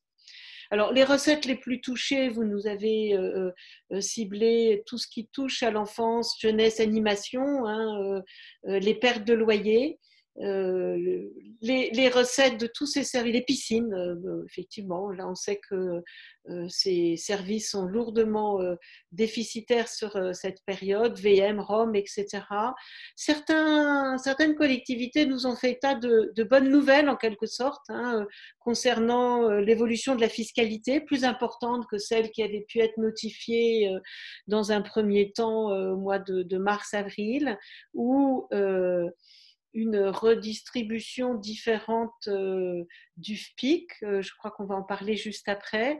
Et puis, dans l'ensemble, beaucoup évoquent le fait que l'intercommunalité joue la carte amortisseur, hein, ce qui est très bien. La question qu'on se pose, c'est est-ce que ça va être jouable dans la durée ? Est-ce que les équilibres financiers vont être suffisamment solides ?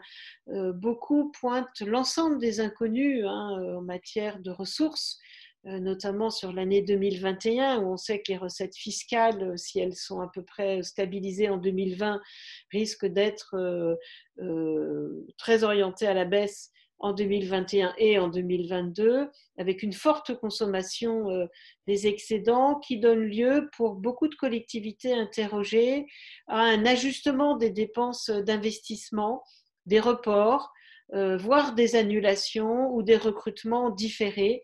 Certains évoquant le fait que déjà 2020, puisque c'est un budget de changement d'exécutif, était un budget de transition. On vous redonne la parole peut-être à ce moment-là pour savoir si vous voulez compléter un peu ces premières observations, nous faire part de témoignages sur ces questions des équilibres financiers dans lesquels vous vous trouvez, ce que vous comptez faire peut-être, la consommation des excédents, les situations de trésorerie. Tout à fait. Alors, n'hésitez surtout pas à lever la main comme tout à l'heure. En attendant, on se disait avec Simon, on a une question de Monsieur Michel Écorchard qui pourrait compléter notamment ce qu'a évoqué Simon, qui est, je vous la lis, quelle modalité de convocation pour le vote du compte administratif pour des syndicats intercommunaux mixtes au 31 juillet 2020 et dont la date limite d'installation est fixée au 25 septembre 2020 et donc certaines communes n'ont et n'auront pas désigné leur nouveau délégué, une partie des communes ayant délibéré pour les CM complet à la suite du premier tour notamment. Est-ce que Simon, tu veux apporter un élément de réponse peut-être pour compléter? Oui, alors un élément de réponse, on va essayer de voir un peu comment vous pouvez vous situer. Et puis la question, c'est en effet de savoir si vous avez des conseillers qui sont en fonction pour approuver pour être réunis et donc approuver le compte administratif. L'idéal, ce serait que les membres du syndicat intercommunal ou du syndicat mixte, qu'il s'agisse de communes ou d'intercommunalités, ne redésignent pas trop tôt leurs représentants, de façon à ce que vous puissiez en fait avoir encore les délégués de ces syndicats qui sont les délégués sortants. Ça, c'est prévu par le Code des collectivités. C'est dans les syndicats, les délégués en poste restent en poste jusqu'à l'installation du nouveau comité syndical. Et de cette façon-là, si les communes et les intercomités ne désignent pas tout de suite leurs conseillers, leurs délégués, pardon, ça permet de dire qu'il n'y a aucun souci à réunir d'abord le conseil, le comité syndical. Il n'y aurait d'ailleurs aucun souci parce que là, il y a clairement une obligation à le faire d'ici le 31 juillet, donc je ne pense pas qu'on ait de souci à dire que vous réunissiez un comité syndical alors qu'on est dans une période de renouvellement. Voilà un peu pour ça. La question, ce serait si jamais vous avez une partie des membres du syndicat qui a commencé à redésigner leur délégué, mais l'autre non, est-ce que vous pouvez comme ça réunir un comité syndical, pardon, pour juste cette obligation-là? Moi, je pense que comme vous avez cette date limite du 31 juillet, ça pourrait le justifier. Je me tourne virtuellement, si je peux dire, vers mon collègue Raphaël, voir s'il a rencontré la question au gré des échanges qu'il peut avoir avec vous. Là, ce serait une situation peut-être à examiner. Est-ce que tu as des choses à compléter là-dessus, Raphaël? Alors, non, mais je partageais un peu ton avis. En effet, moi je pense que si certains membres ont redésigné leurs membres au sein du syndicat, on peut voir le syndicat comme un syndicat en période transitoire. Et en effet, la date du 31 juillet étant une date butoir, eh bien, il faut nécessairement délibérer, même si certains membres ont été redésignés. D'accord, voilà. Bon, s'il y avait vraiment un gros doute et que vous avez l'occasion d'échanger avec la préfecture pour vous couvrir, c'est toujours intéressant.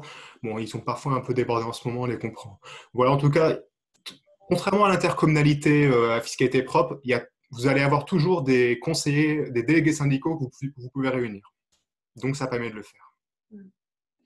Très bien. Alors, j'ai deux mains levées. Monsieur ou madame, je crois que c'est monsieur Roussarier. Je vais vous permettre de parler. Vous devriez ouvrir votre micro. On devrait vous entendre? Oui, Tout à Non? fait.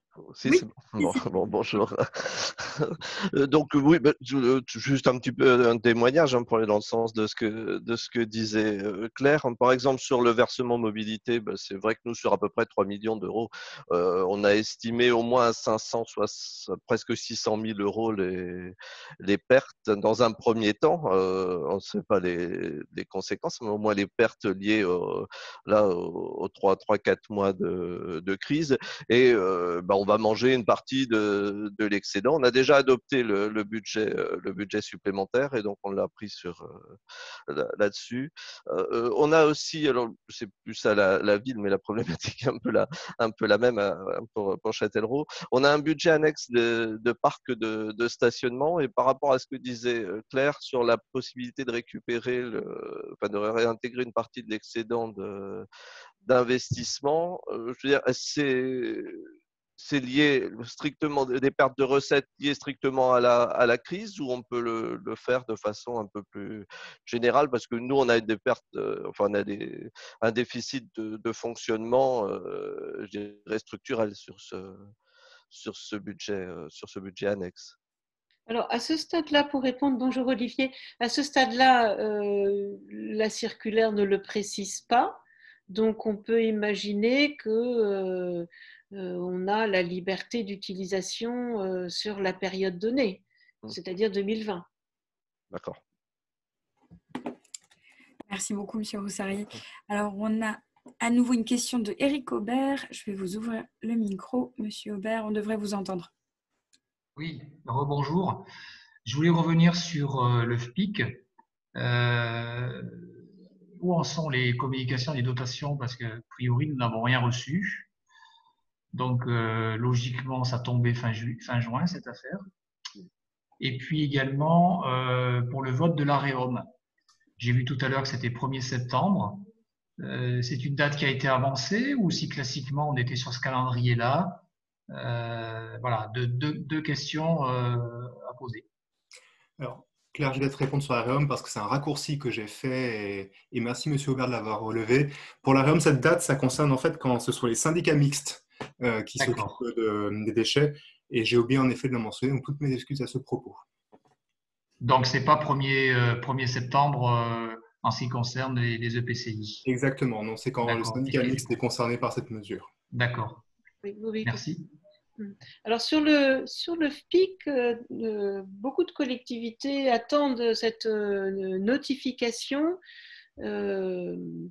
J'allais dire l'attendent et l'attendent pas, parce que dès lors que va y avoir notification, commence à courir le délai de 2 mois si on veut sortir de la répartition du droit commun. On va l'aborder tout de suite.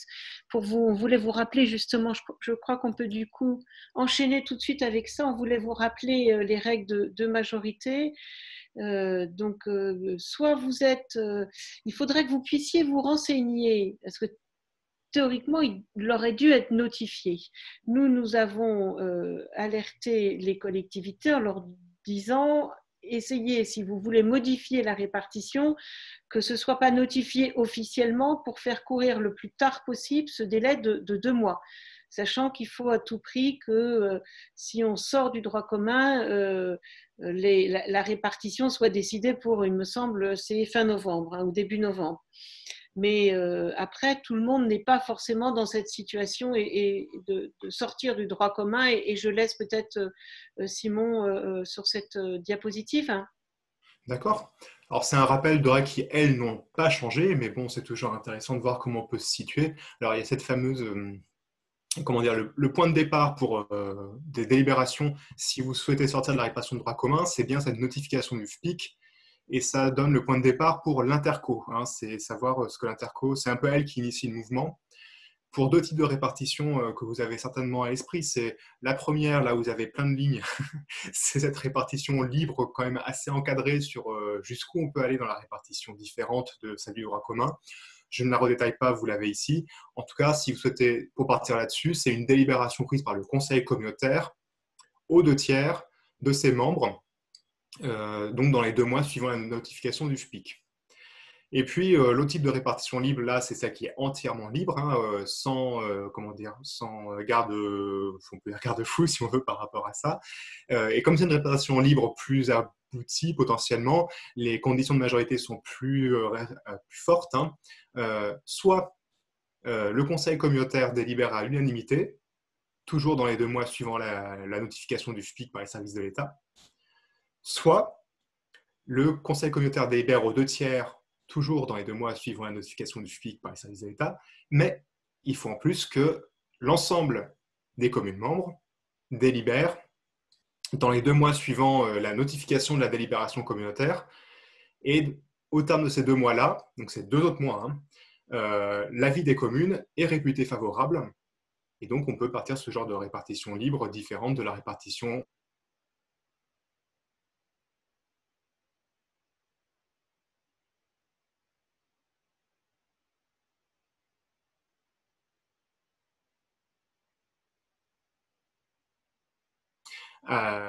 Du fait qu'on a eu les vacances d'été et qu'on approche des 2 mois, ça peut être un motif justifiant l'urgence à délibérer, à inscrire un point à l'ordre du jour du conseil communautaire. Voilà un peu sur ces conditions de majorité. Oui. Peut-être d'ailleurs qu'on peut demander à nos auditeurs hein, si sur le FPIC, ils ont l'intention de sortir du droit commun cette année pour accompagner de façon différente soit l'interco, soit les communes sur leur territoire. Est-ce que là, il y a des décisions qui sont prises? Alors, c'est vrai qu'on était dans le renouvellement des exécutifs, donc ce n'était pas toujours facile de prendre ces décisions qui sont, on le sait, toujours un peu délicates. Je ne sais pas si la prise de parole est exactement là-dessus, mais c'était à peu près à ce moment-là, Madame Bonnel, Cathy Bonnel, qui avait levé la main. Je vais activer, vous devriez activer votre micro. Et on a Monsieur Rossarié aussi qui a relevé la main. Madame Bonnel, on vous entend. Oui, bonjour. Je ne sais pas si vous m'entendez. Oui, c'est bon. En fait, moi, on a eu une information ce matin de Mère Info qui nous indique que le FPIC, la notification serait reportée au 30 septembre. Alors, je ne sais pas si vous avez aussi cette information-là. Donc, ça date de ce matin, que la date butoir de la répartition du FPIC serait reportée au 30 septembre. Alors, est-ce que c'est dans le cadre du projet de loi de finances rectificative? Oui. La 3, oui. Alors, auquel cas, il faudra attendre, parce que si la date butoir de répartition reportée au 30 septembre, ça veut dire qu'il faut décompter les 2 mois avant. Donc, je ne vois pas trop ce que ça modifie. Donc, en fait, il nous indique derrière, il nous indique ce qui laisserait donc 1 mois et demi de plus aux intercommunalités très inquiètes par les délais très courts initialement prévus pour délibérer sur des accords avec les communes. Bon, en tout cas, c'est une bonne nouvelle si c'est le cas. Il faut le vérifier. Si c'est un amendement qui a été déposé, on va écouter la séance publique et on reviendra vers vous via notre newsletter pour en faire un commentaire. Il y a un sujet sur le FPIC concernant son calendrier. On voit bien qu'il est bouleversé dans la notification, parce qu'il y a des délais qui courent plus de mois si on veut sortir du droit commun, mais aussi en lien avec le renouvellement des exécutifs locaux, parce que c'est vrai que les équipes qui arrivent ont peut-être des intentions différentes s'il y a eu changement d'exécutif. Donc, on reviendra vers vous de façon collective sur cette question du FPIC pour y apporter plus de précision quand les choses seront vraiment connues au terme, en tout cas, du passage à l'Assemblée nationale. Très bien, merci. Merci beaucoup, Madame Bonnel. À nouveau, Monsieur Rossarié. Pardon, Rossarié, je vais vous ouvrir le micro. On doit vous entendre. Oui, ça doit être bon. Oui, juste pour dire qu'a priori, nous, c'est vrai qu'on n'a jamais touché à la répartition de droit commun, parce que les quelques fois où j'ai voulu le proposer, ça a été un petit peu la révélation d'un certain nombre de discordes. Hein, je pense que c'est un exercice quand même très, très, très délicat. Ou alors, il faudrait que ce soit le PCI qui, en fait, renonce à une bonne part de ces ressources pour les redistribuer aux communes pour arriver à obtenir une unanimité. Elles sont très compliquées, ces règles d'unanimité. La DCF a beaucoup travaillé en lien avec les cabinets, ministères, pour faire avancer les choses sur ces questions-là. On voit bien de toute façon que pour l'instant, on est je disais tout à l'heure, à compter ses abattis, donc c'est sûr que c'est difficile de partager quand on ne sait pas très bien ce qu'on va perdre. Ce qui est certain, c'est que quand les territoires, on va dire en fin d'année, seront plus en situation de véritablement savoir où ils vont, d'avoir une idée peut-être plus précise de ce qui va se passer sur les recettes fiscales avec les premiers éléments de simulation sur la CVAE en particulier, seront en mesure de voir comment va s'orienter la solidarité sur leur territoire s'ils veulent véritablement s'engager dans la relance et retrouver le dynamisme partagé commune intercommunalité. Bien. Je crois savoir qu'il vous reste quelques slides à présenter, chers collègues. On y va. Donc comme ça, on reprendra les échanges à la fin. Alors, on part sur quelque chose maintenant un petit peu différent. On voulait justement, et ça fait le lien, illustrer cet aspect un peu plus, je ne veux pas dire lumineux, mais en tout cas un peu plus optimisme. Là, je vous présente une slide que vous connaissez sur l'évolution de la commande publique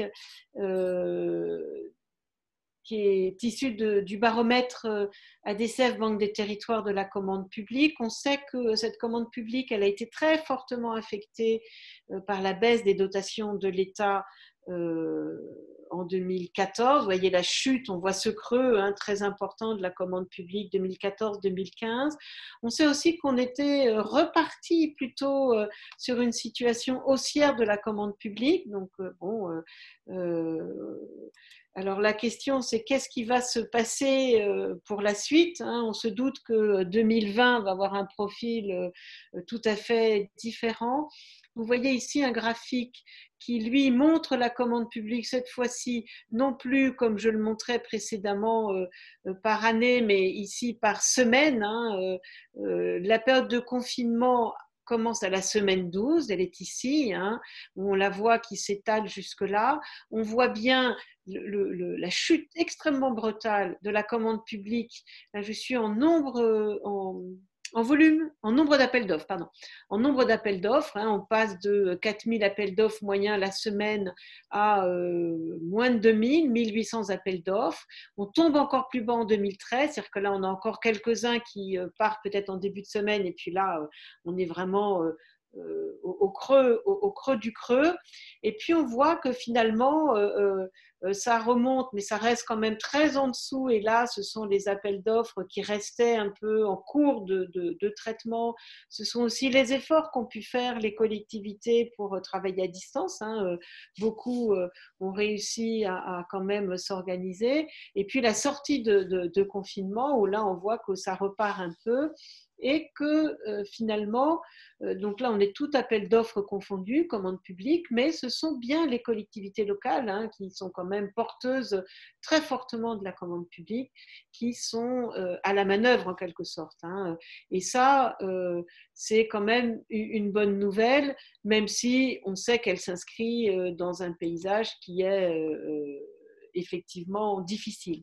On voulait placer à ce moment-là un petit commentaire sur le dispositif exceptionnel qui a été mis en place par l'État, notamment concernant ces aides économiques, puisqu'on sait que la commande publique, c'est aussi à travers elle que vont repartir ces aides et qu'on va pouvoir aider le tissu économique local. Et je cède la parole à Raphaël. Merci Claire.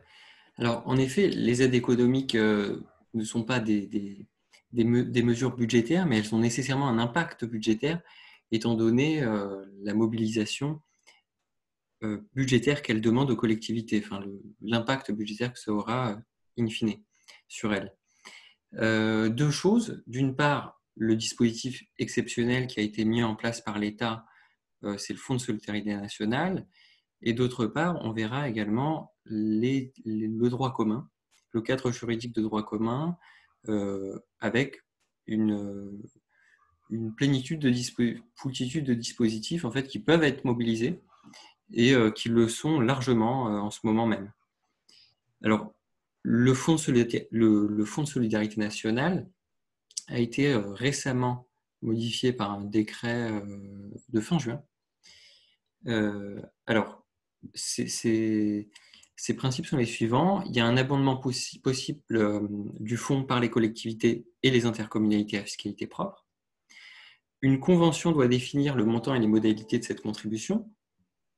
Et les conditions d'éligibilité et d'attribution des aides, leur montant et les conditions de gestion du fonds ont été précisées par ce même décret qui a été récemment modifié. 2 volets en découlent. Le volet 1, c'est une aide forfaitaire pouvant aller jusqu'à 1 500 €. Et le volet 2, c'est une aide complémentaire pour certaines entreprises qui sont le plus impactées et qui peut être versée soit par les régions, et cela peut aller de 2 000 à 5 000 € selon la taille et la situation financière de l'entreprise, soit par les intercommunalités à fiscalité propre. Et dans ce cas-là, c'est ce qu'on appelle la territorialisation qui avait été demandée par de nombreuses intercommunalités, notamment la DCF, et ça a été entendu. Donc, dans ce cadre-là, l'aide complémentaire pourra être versée par les intercommunalités qui auront préalablement abondé ce fonds national pour des aides pouvant aller de 500 à 3 000 €.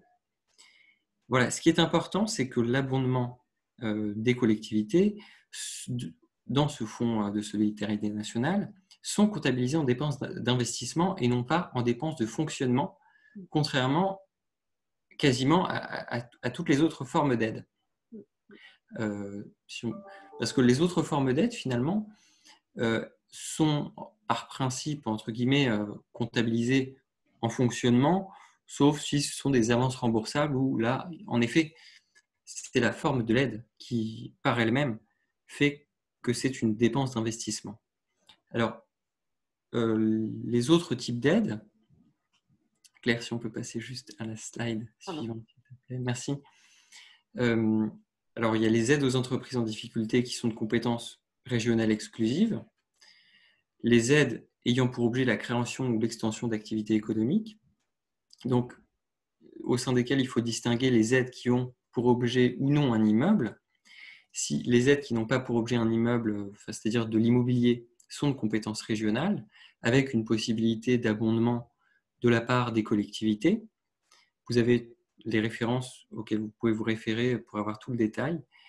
Les aides à l'immobilier d'entreprise, donc qui concernent les aides immobilières finalement, sont de compétences exclusives du bloc local, au sein même duquel il convient de distinguer qui est la collectivité effectivement compétente entre la commune et l'intercommunalité. D'autres dispositifs d'aide sont mobilisables par les collectivités du bloc local. Il y en a quelques-unes qui sont citées ici, notamment la diminution de la redevance d'occupation domaniale, les garanties d'emprunt, les aides au maintien des services nécessaires à la population et les aides aux exploitants de salles de spectacle cinématographiques. Pour avoir tout le détail, il y a une note juridique de la DCF qui a été mise en ligne en juin, ce mois-ci, en début du mois, sur notre site et réservée aux adhérents. Vous pouvez retrouver très facilement sur notre site internet. Merci beaucoup, Raphaël. Merci. Alors, peut-être en guise de conclusion, 2020 sera résolument une année, je disais en introduction, complètement inédite, très difficile pour les acteurs économiques, les collectivités locales et la population en général. Et pour les collectivités, de nombreux défis en fait en 2020, mais surtout après. Et c'est aujourd'hui, je pense, la question qu'ils se posent en construisant leur budget, en travaillant sur leur compte administratif ou en élaborant des décisions modificatives. De très nombreux défis. Le premier va être d'équilibrer les budgets 2020, consommation bien évidemment d'une partie de leurs fonds propres, on peut voir les choses comme ça, donc comment est-ce qu'on va pouvoir les réabonder et les regarnir en quelque sorte. Le dispositif assurantiel du PLFR 3, est-ce qu'il va être suffisant? Est-ce qu'il va falloir aller plus loin? On sait que certains secteurs sont beaucoup plus touchés que d'autres. Olivier Roussaré évoquait son service de transport avec raison. On a vu des collectivités pour lesquelles les recettes tarifaires correspondent à plus de 20% des recettes de fonctionnement. Ben là, ça va être effectivement très, très difficile parce que la perte de recettes ne signifie pas forcément une économie de dépenses. Donc, ça va être très compliqué. Donc, il va peut-être falloir revenir à d'autres mesures complémentaires dans le cadre de la loi de finances qui sera débattue cet automne ou peut-être un autre PLFR. Il y a quand même beaucoup d'inquiétudes sur la fiscalité 2021, j'en ai parlé. Évolution des assiettes pour un certain nombre de taxes. La CVAE, on évoque des baisses entre 10%, 15%. On sait que ça va aussi avoir un effet de traîne sur 2022, puisque la CVAE, c'est un agrégat composé de soldes, donc il va y avoir un effet sur 2 ans. Même chose pour la CFE et la cotisation minimale de CFE. La TASCOM, certaines évolutions, elle est sur le chiffre d'affaires, donc certaines évolutions sont à moins 7%. Mais aussi des inquiétudes sur des remises en cause. On entend à nouveau parler des impôts de production qui seraient sur la sellette.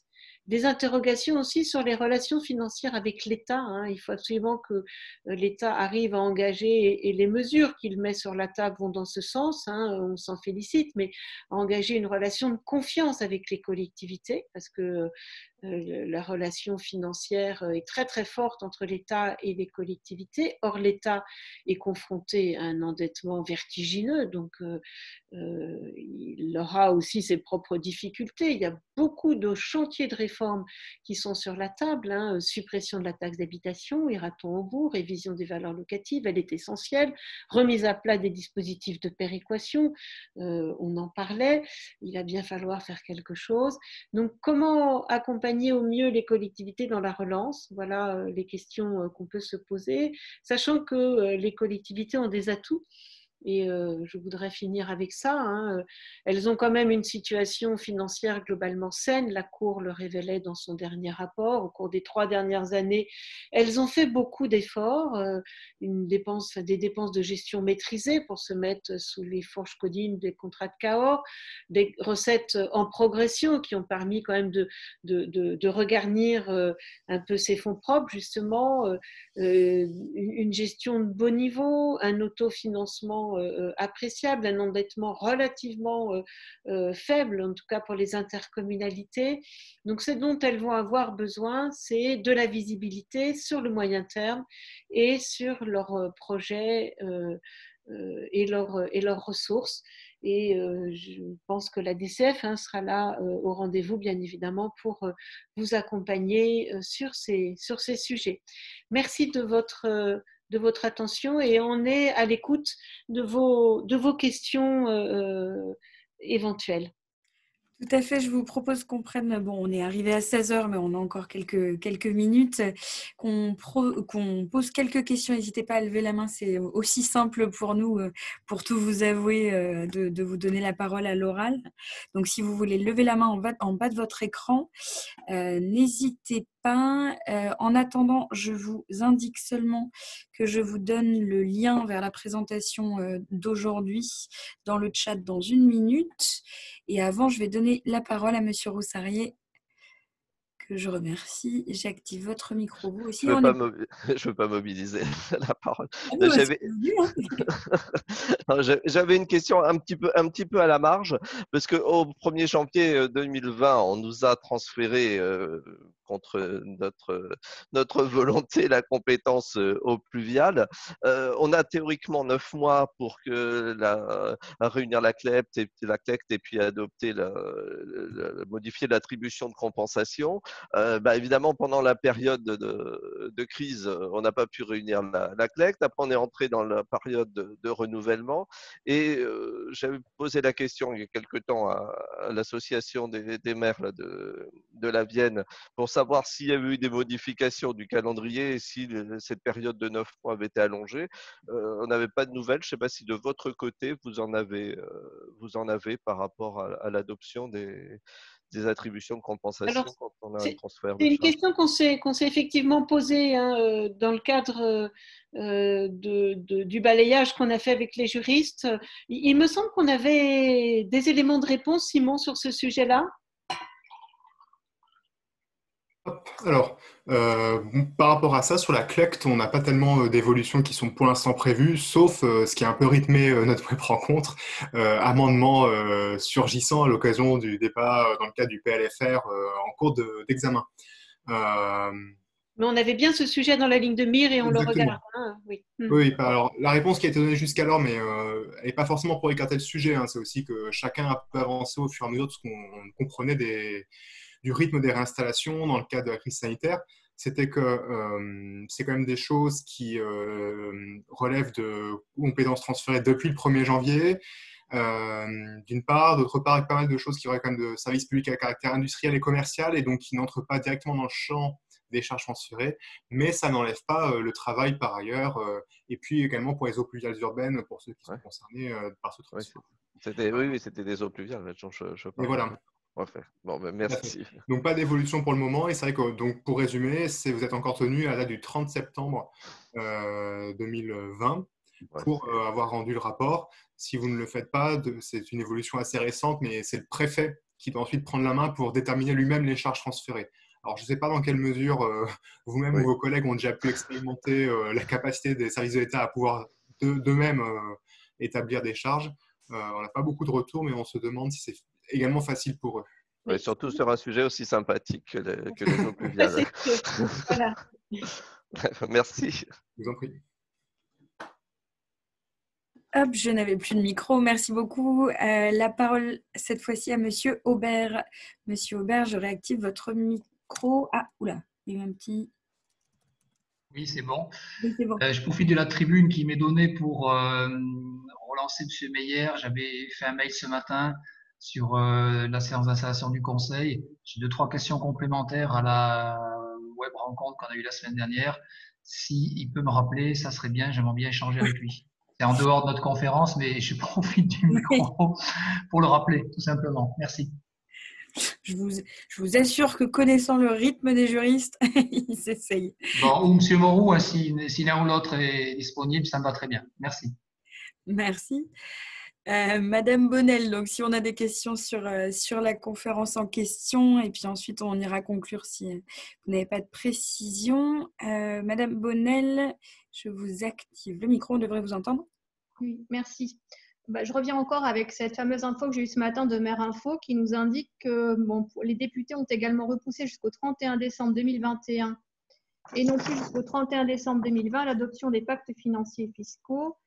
Et je pense qu'il y avait un dossier sur la CLECT, l'élaboration du rapport de commission d'évaluation des charges transférées. On aurait jusqu'au 30 septembre 2021. Donc c'est pareil, hein, c'est toujours le même info de ce matin par rapport au projet de loi de finances numéro 3. Merci beaucoup de ces informations. On va effectivement les vérifier hein, dès qu'on pourra. Et de toute façon, on fera comme on le fait souvent, hein, au terme de la lecture du PLFR à l'Assemblée nationale, on en fera un commentaire dans notre lettre électronique. S'il y a des éléments particuliers, on reviendra évidemment vers vous. Très bien, merci beaucoup. Mais c'est vrai qu'en l'état, les textes n'étant pas définitivement adoptés, c'est compliqué pour nous de pouvoir estimer jusqu'où vont les choses tant que le texte n'existe pas. Tout à fait, on verra si on a les également, éléments. bien sûr, on en a conscience. Très bien. Est-ce qu'on a d'autres questions à l'oral éventuellement avant de conclure cette web rencontre? N'hésitez pas à lever la main. Voilà. Alors, je crois que Simon, il me semblait que comme tu avais une petite rectification, on va peut-être attendre un petit peu pour envoyer le support. Vous l'aurez dans les quelques jours avec le replay et puis les liens de précision. Voilà. On a une question de monsieur... Ah non, monsieur Lionel Knoll qui a hésité. Et puis en fait, non. C'était une fausse manip, je pense. Voilà. Si on en est là, je vous propose qu'on s'approche de la conclusion de nos échanges à ce moment-là. Sauf si vous avez quelque chose à ajouter. Claire, Simon, Raphaël. Non, très bien. Très bien. Pas de complément pour moi, si ce n'est que, comme Cécile le disait, sur les webconférences concernant les sujets financiers, juridiques, on s'arrête là pour l'instant, mais si vous souhaitez, si vous avez des idées sur des sujets qui vous tiendraient particulièrement à cœur que l'on aborde au retour de l'été, on est à votre disposition, bien évidemment. Tout à fait, très bien. Eh bien, j'ai une dernière question de Olivier Berthezen. Je vais vous ouvrir le micro pour une dernière prise de parole. Si vous devez peut-être activer quelque chose de votre côté. Eh bien, c'était... Non, Monsieur Berthezen, vous avez peut-être un micro à activer de votre côté. Un petit message qui vous demande d'activer quelque chose. Non. J'ai bien peur qu'on ne puisse pas prendre cette dernière question. Ascenseur émotionnel. Non, j'ai bien peur que ça ne fonctionne pas de notre côté. J'en suis désolée. Vous nous l'enverrez par mail, on y voilà. répond. N'hésitez pas à nous les poser par mail. En tout cas, on reste à votre disposition. Et puis, comme je vous le disais, on arrive vers la fin de ces cycles de web rencontres. Il en reste encore 2 cette semaine. Une première sur cohésion et solidarité, qui sont des sujets qu'on commence à aborder, on va dire, suite à la crise avec les intercos, même si elles en ont déjà fait beaucoup. Et puis, enfin, vendredi, une web rencontre régionale, mais un peu ouverte à tous, sur les mobilités et les nouvelles solutions de mobilité dans les territoires, notamment à faible densité. Voilà, sur ce, je vous souhaite à tous une très bonne fin de journée et puis on vous dit à très bientôt, on l'espère.